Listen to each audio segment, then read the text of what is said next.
या देवी सर्वभूतेषु मां ब्रह्मचारिणी रूपेण संस्थिता नमस्तस्यै नमस्तस्यै नमस्तस्यै नमो नमः। जय माता दी दोस्तों, कैसे हैं आप सब? आप सभी को नवरात्रि की हार्दिक शुभकामनाएं। आप सभी अच्छे हैं तो एक बार कमेंट बॉक्स में जय माता दी जरूर लिखें। दोस्तों, आज हम नवरात्रि के दिनों में प्रतिदिन किस प्रकार पूजा की जाती है, सुबह शाम किस प्रकार माँ की पूजा करके उन्हें प्रसन्न किया जाता है, वो सारी जानकारी आपको इस वीडियो में मिलने वाली है। किस तरह से आपको चौकी साफ करनी है, किस तरह से माता का दरबार सजाना है। तो जैसे कि हम पहले दिन पूजा कर लेते हैं तो इस प्रकार से हमारी फूल मालाएं सूख जाती हैं, चौकी पे थोड़ा सा इधर उधर से सामान बिखर जाता है। तो हमें सबसे पहले अखंड ज्योत को ठीक करना है और चौकी को साफ करना है। उसके बाद हम अपनी पूजा को शुरू करेंगे। तो जैसे कि अखंड ज्योति रात भर जलती है तो उसमें तेल कम होने लगता है, घी कम होने लगता है। आप इस प्रकार से एक बाती और एक चिमटी ले लीजिए, बाती पे घी लगा लीजिए। उसके बाद हमें अखंड ज्योति से ज्योति लेनी है ताकि हमारी अखंड ज्योत ही रहे, वो बुझे नहीं। इन केस अगर वो बुझ जाती है तो हम उसे दोबारा इस बाती से जला सकते हैं। तो आपको बड़ी ही सावधानी पूर्वक प्लकर की सहायता से बाती को ऊपर करना है और आप इस दीपक में लौ ले लीजिए। ये जलती हुई लौ आप एक साइड रख के, अगर आपकी भी अखंड ज्योत पे फूल बन गया है या ऊपर कार्बन इकट्ठा हो गया है तो आप उसको हटा सकते हैं। और अगर हटाते समय गलती से भी बाय चांस अखंड ज्योति बुझ गई तो आप इस दीपक से दोबारा से इसको प्रज्वलित कर सकते हैं। ऐसा करने से आपकी ज्योति अखंड ही रहेगी। तो दोस्तों, अब हम मंदिर की यानी कि अपने दरबार की, अपनी चौकी की सफाई कर लेते हैं। अगली सुबह एक अलग से पात्र लेकर आप सूखे फूल सबसे पहले उठा लीजिए।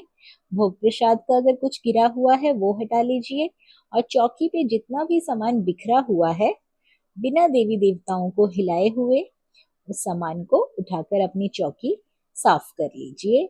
सूखे फूल माला आप बदल दीजिए। आप चाहें तो प्रतिदिन नई माला चढ़ा सकते हैं, नहीं तो फूल ही अर्पित कर दीजिए। तो इस तरह से मैं अपने सारे सूखे फूल और फूलों की माला जो मैंने पहनाई थी वो सब हटा लेती हूँ और अपनी चौकी को अच्छे से साफ कर लेंगे।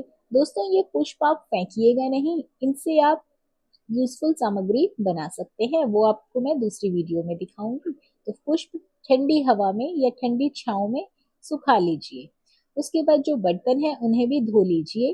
पूजा के बर्तनों को धोने के बाद आपको चौकी अच्छी तरह से एक कपड़े से साफ कर लेनी है।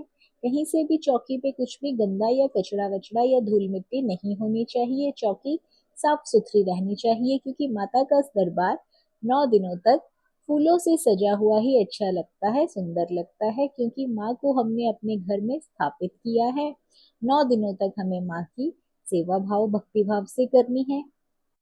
पूजा शुरू करने से पहले मैंने अपनी चौकी साफ कर ली है, तो आप भी इस तरह से अपनी चौकी या फिर जो माता का दरबार आपने लगाया है उसे साफ कर लीजिए।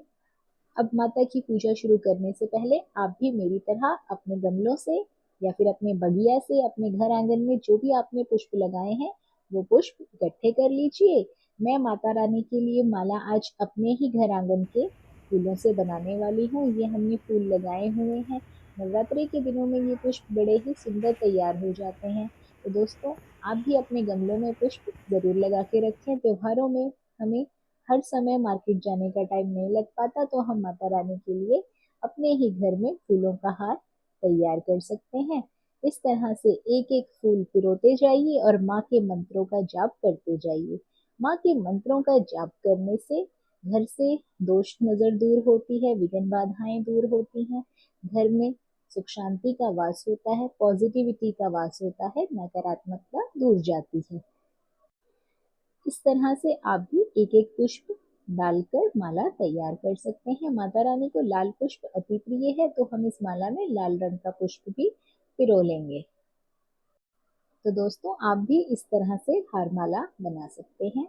मालाएं आसानी से घर में तैयार की जा सकती है।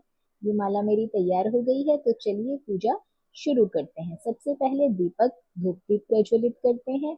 दीपक के लिए मैंने यहाँ पे वस्त्र का आसन रख लिया है। आप चाहे तो अक्षत का आसन भी रख सकते हैं। दीप प्रज्वलित करेंगे। दीप प्रज्वलित करते समय आप मंत्र भी बोल सकते हैं। शुभम करोति कल्याणम आरोग्यम धन संपदा शत्रु बुद्धि विनाशाय दीपम ज्योति नमस्तुते। दीप को सजाने के लिए मैं दीपक के चारों ओर पुष्प रख रही हूँ। आप चाहें तो गेंदे के फूल को तोड़ के रख सकते हैं या फिर अक्षत भी रख सकते हैं। एक बार गंगा जल से शुद्धिकरण के लिए सब जगह पर छींटे लगा देंगे और अपने हाथ में भी जल लेकर इस तरह से अपने ऊपर भी शुद्धिकरण के लिए छींटे अवश्य लगा दें। उसके बाद एक स्वच्छ वस्त्र से माता रानी को जो पुराना तिलक किया है उसको साफ कर लें।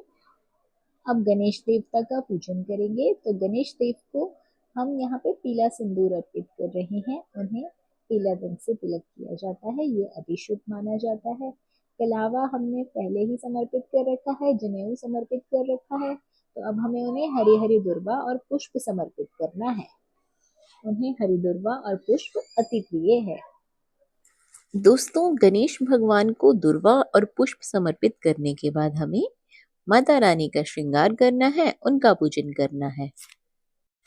नवरात्रि के दूसरे दिन की हम ये पूजा कर रहे हैं। दूसरा दिन माँ ब्रह्मचारिणी का होता है और उन्हें पीला रंग अति प्रिय है। यदि कोई भक्त पीले रंग की माँ को चुनरी उड़ा दे तो उसके कष्ट सभी दूर हो जाते हैं और पीले रंग के वस्त्र पहन के माँ की पूजा करने से माँ उसके सभी दुखों को हर लेती है। तो दोस्तों, मैंने माता रानी को पीले रंग की चुनरी उड़ा दी है।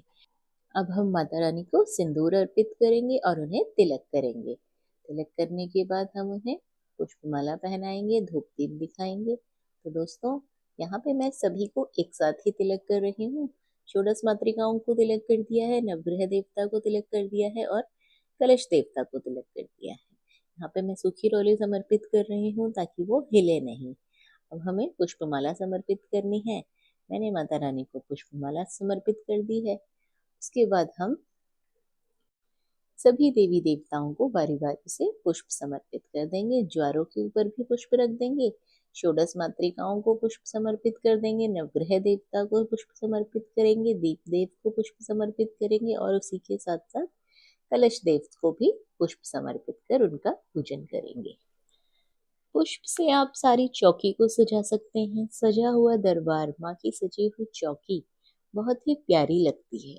जिस प्रकार से हम अपने घर को सजा के रखते हैं तो हमें अच्छा लगता है, उसी प्रकार 9 दिनों तक यदि माँ की चौकी को सजा के रखा जाए तो माता भी प्रसन्न होती है, घर में सुख समृद्धि का वास होता है। इसी के साथ साथ घर से सारी विघ्न बाधाएं भी दूर होती हैं। कोशिश करें माता रानी को लाल रंग के ही पुष्प अर्पित करें। माँ ब्रह्मचारिणी को वैसे तो गुलदौरी का फूल चढ़ाया जाता है, लेकिन किसी कारणवश यदि आपको गुलदौरी का फूल ना मिल पाए तो आप गुड़हल का फूल जरूर चढ़ाएं। ये फूल आसानी से मिल जाता है और लाल रंग होने के कारण ये पुष्प माता को अति प्रिय है। दोस्तों, अब हम माता रानी को भोग लगाएंगे। तो माँ ब्रह्मचारिणी को सफेद चीजों का भोग अति प्रिय है। उन्हें हम मिश्री का भोग लगाएंगे क्योंकि उन्हें मिश्री का भोग लगाया जाता है। यदि आपको धागे वाली मिश्री मिल जाए तो ये अति उत्तम होगा। नवरात्रि का दूसरा दिन माँ ब्रह्मचारिणी की पूजा का होता है और उन्हें धागे वाली मिश्री और इसी के साथ साथ सफेद चीजें या फिर दूध से बनी चीजों का भोग अति प्रिय होता है। लौंग बताशे का प्रसाद का भोग आपको सुबह शाम लगाना ही है, तो ये भोग तो आप अपने पास एक बार ही लाके रख लीजिए ताकि आपको पूजा करने में कोई भी दिक्कत ना आए। माता रानी को खीर का भोग अति प्रिय है, तो खीर का भोग भी मैं यहाँ लगा रही हूँ। आपसे अगर उस समय तक बन जाए तो खीर का भोग भी जरूर लगाइएगा। उसके बाद दोस्तों, हमें ऋतुफल का भोग लगाना है। तो जैसा कि आप सभी लोग जानते होंगे, केला हर जगह आसानी से मिल जाने वाला फल है, तो आप प्रतिदिन केले का भोग भी लगा सकते हैं। भोग लग जाने के बाद अंत में मुख शुद्धि के लिए आप लोग पान के बीड़े का भोग भी माता रानी को जरूर लगाएं। तो पान के पत्ते में 2 लौंग 2 इलायची लेकर इस प्रकार से बीड़ा बनाकर माँ को समर्पित करें। उसके बाद इस बीड़े को हम अग्नि में प्रज्वलित करेंगे ताकि ये भोग माता रानी तक पहुंच जाए। कहा जाता है कि जो भोग अग्नि में प्रज्वलित किया जाता है वो सीधा देवी देवताओं को पहुंच जाता है। भेंट स्वरूप हमें माता रानी को कुछ पैसे चढ़ाने हैं। आप अपने सामर्थ्यानुसार पैसे चढ़ा सकते हैं। प्रतिदिन आपको लघु हवन करना है। हवन के लिए इस प्रकार का जो मिट्टी का कुंडा आता है वो ले लीजिए। पहले दिन जिस कुंडे में आपने हवन किया है उसी में आप प्रतिदिन हवन करेंगे। कुंडे को धो लीजिए। उसमें छोटा सा गाय का उपला डालेंगे। गाय के गोबर के उपले से हवन किया जाता है। इसमें देसी घी की 9 आहुतियां देंगे। कपूर की सहायता से इसे जला लेंगे और हमने हवन सामग्री भी इसमें डाल देंगे। दोस्तों, जब अग्नि प्रज्वलित हो जाएगी तो हमें इसमें भोग समर्पित करना है। तो आपको प्रतिदिन लौंग बताशे का भोग तो इसमें डालना ही है। इसी के साथ साथ पान के बीड़े का भोग भी आप इसमें जरूर डालें। और यदि आप चाहते हैं कि जो भोग आपने माता रानी को लगाया है तो उसे भी आप थोड़ी थोड़ी मात्रा में अग्नि में प्रज्वलित कर सकते हैं। अग्नि में प्रज्वलित करने से भोग आसानी से देवी देवता को पहुंच जाता है। उसके बाद हाथ में जल लेकर 3 बार इस तरह से वार के छोड़ दीजिए।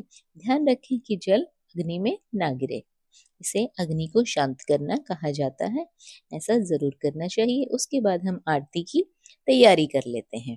तो इस प्रकार से आप एक दीपक ले लीजिए। मैंने ये बातियां पहले ही बना रखी हैं तो मैं इस बाती के प्रयोग से आरती कर रही हूँ। साथ में हम इसमें थोड़ा कपूर मिला लेंगे या फिर आप चाहें तो कपूर से भी आरती कर सकते हैं। आरती का दीपक जल जाने के बाद हम आरती शुरू करेंगे। तो आरती आपको सुबह शाम करनी है। कौन सी आरती करनी है वो आप जान लीजिए। ओम जय अम्बे गौरी मैया जय श्यामा गौरी, तुमको निश दिन ध्यावत मैया जी को सदा ही मनावत। ये वाली आरती आपको प्रतिदिन सुबह और शाम की पूजा में करनी है। आरती खत्म हो जाने के बाद जब आप लोग आरती को नीचे रखेंगे तो जिस प्रकार हमने हवन के चारों ओर पानी फेर कर अग्नि को ठंडा किया था उसी प्रकार हम आरती की जोत को भी अग्नि के चारों ओर पानी फेर कर शांत कर लेंगे। आरती हो जाने के बाद हाथ जोड़कर माता रानी से पूजा में हुई त्रुटि के लिए क्षमा याचना करेंगे। भूल चूक हो जाने के लिए क्षमा याचना करेंगे। क्षमा याचना करने के बाद हाथ जोड़कर विनती करेंगे कि हे माँ, हमारी मनोकामनाओं की पूर्ति करें, हमारे घर में सदा वास करें, हमारे घर में अन्न धन के भंडारे भरे। ये जिसमें हमने हवन किया था आप चाहे तो चौकी पर रहने दें या फिर अपने मुख्य द्वार पर रख सकते हैं। दोस्तों, उसके बाद हमें करना क्या है, जो हमने भोग प्रसाद लगाया है उसे हम एक पात्र में इकट्ठा कर लेंगे और आरती के साथ साथ भोग प्रसाद को परिवारजन में बांट देंगे। सभी को बांटते हैं। दोस्तों, ये था वीडियो प्रतिदिन की पूजा के बारे में कि आपको प्रतिदिन किस प्रकार पूजा करनी है, किस प्रकार माँ का प्रिय भोग लगाना है, कौन से वस्त्र को पहनकर माँ की पूजा करनी है और इसी के साथ साथ ये जानकारी है कि माँ का प्रिय रंग क्या है, प्रिय फूल क्या है, प्रिय भोग क्या है। आशा करती हूँ ये जानकारी आप लोगों के लिए उपयोगी साबित होगी। जानकारी पसंद आई हो तो कमेंट बॉक्स में जय माता दी जरूर लिखें। वीडियो को ज़्यादा से ज़्यादा लाइक करें, अपना प्यार दें, शेयर करना बिल्कुल ना भूलिए। चैनल पर यदि आप पहली बार आए हैं तो चैनल को सब्सक्राइब अवश्य कर लीजिए। बने रहिए आपके अपने यूट्यूब चैनल अंकित वास्तु ज्ञान में। धन्यवाद।